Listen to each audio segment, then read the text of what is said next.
What's up mga ka-Xiaomi di sa Katsu Tech. Ngayon test natin yung Redmi Note 14 for gaming test. Okay? Ayan, Xiaomi Redmi Note 14 po ito. So Type-C port na rin po siya, supported na hybrid SIM.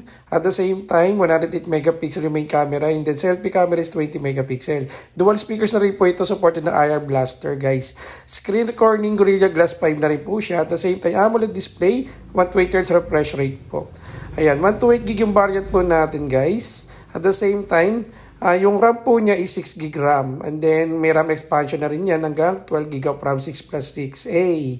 At the same time, ang kagandahan pa dito is test po natin siya dito sa ating GameSir Type-C controller guys. Ang kagandahan dito is sasalpak lang po natin yung ating device at pwede na rin po tayo dito mag-games. Supported na rin po yung ating screen display ng 6.67 inches.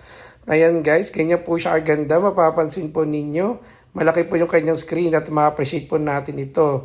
Ayan. So ngayon, operating system po niya is Android 14 and then HyperOS po yung ating operating system na ginagamit po. So yung kaganda po nyon, ayan. So chipset natin guys, MediaTek Helio G99 Ultra. Supported na rin po siya ng 6 nanometer. Kaya napaka-smooth po niyan laruin guys. At the same time, smooth playing talaga yung aking Tekken 6 PSP emulator dito sa ating device na Redmi Note 14. Yan guys, ganyan po siya aganda. Kala mo naka Nintendo Switch ka po. So dito mapapasarap talaga yung playing mo sa paglalaro nito. Ayan. And then kagandahan pa dito guys, magte-test pa tayo ng other games like God of War. So ngayon guys, yung battery po niya is 5,500 mAh with 33 watts supported na rin po siya ng turbocharging.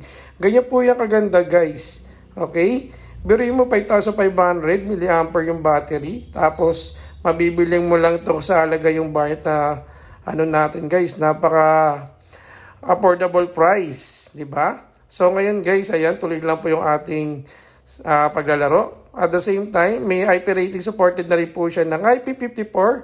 Dust protected and water resistant na rin po siya. Ganyan siya aganda guys. And then we have 3 available variants for Redmi Note 14 series.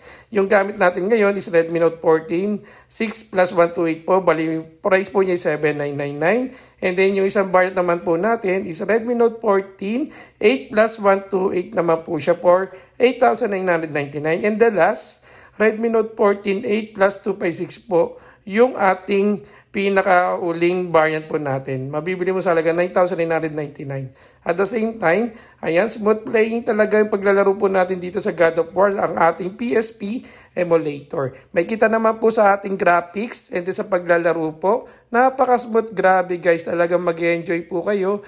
Just in case na mag-avail po tayo nitong ating Redmi Note 14 na to guys. Biruin mo, wala ka na makikita na ganito yung presyo at ganyan kaganda yung ating graphics display. Biruin mo, naka-AMOLED na. At the same time, fast charging na rin siya. Hindi, may meron siya 5,500 mAh po. Ayan. Kaya sa mga gusto mag-avail po dyan, available po yan dito sa ating store. Dito po sa Boss G Gadget and Accessory Shop na matatagpuan nyo po sa Purok 2, Linentian, Cantilan, Surigao del Sur. Ayan mga guys. Tayo dyan. Maraming salamat po.